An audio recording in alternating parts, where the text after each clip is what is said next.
Welcome to Geocache Adventures with me, Shadow Dragon 1, where I talk about geocaching and my adventures with it. Signal the Frog, the little green guy with the antenna on his head, is the official mascot of geocaching.com. He was developed during the early days of the website as a way to represent the combination of technology and nature that the game provides. Now he can be found on gear and trackables at geocaching.com and in person at Mega and Giga events. He even has his own trackable code so you can see where he's been and log him as discovered if you see him at an event. There will be a link to his trackable page in the show notes. To help celebrate the past 20 years of geocaching and its future, for all of 2020 and 2021, Signal is also a locationless cache. A locationless cache is a cache type that does not require you to go to an exact location, but rather provides instructions on finding something anywhere in the world and posting a picture of yourself with it. The example given by geocaching.com is, quote, "For example, find a drawbridge and take a photo while it is open." In 2005, it was decided that locationless caches didn't really fit the game and were archived. However, for a limited time, you can log Signal the Frog as one.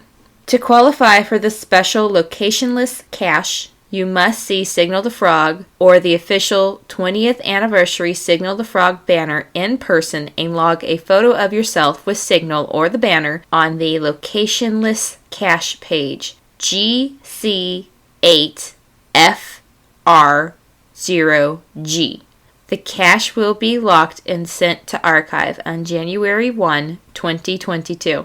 So as of the date of this episode was recorded, there is little less than a year and 3 months left to find Signal and log the locationless cache. If you see him after January 1, 2022, you will not be able to log the cache, but you will still be able to log him as discovered on his trackable page. Warning, this part of the show contains spoilers for the cache that is about to be discussed. The cache was called Old Pecan. Cache ID GC73RBB. Difficulty rating 2, terrain rating 1.5. The description read, "Stop to enjoy a few minutes at this nice half-acre green space in Chesterfield Valley. It's a nice spot to take a break from Chesterfield Valley's shopping outlet malls, eating establishments, and sporting venues. Located in the new Pecan Legacy Park, which preserves a monarch pecan tree planted in the 1890s, the cache should be an easy, quick grab and is not located on or within 25 feet of the large pecan tree. The park area is only open during daylight hours. Have fun." I had been looking at geocaches in the area and found a couple that were at sites we hadn't known about, so we set out as a family to explore the new areas, and so my son and I could pick up a couple of caches. One of those caches was Old Pecan, which took us to Pecan Legacy Park. The park was dedicated on October 27, 2016, and is a half-acre park. It was created in order to preserve a pecan tree that was planted in 1892, making it 120 years old as of the release of this podcast. Along with the enormous old tree, there is a sculpture called the Pioneer Farmer that is dedicated to, quote, "the pioneer spirit and courage of all farm families in America." There are also 4 other pecan trees, all smaller than the Great Pecan Tree. The 3 larger of those trees are offspring of the Great Pecan Tree. The much smaller tree was planted when the park was dedicated in 2016. It is a small, peaceful park with a geocache secret. When we got to the park, we checked out the sculpture and read the plaques that talked about it and the trees. After exploring the little park, we followed the GPS to the cache coordinates. They took us to the top of some stairs at the edge of the path that goes around the park.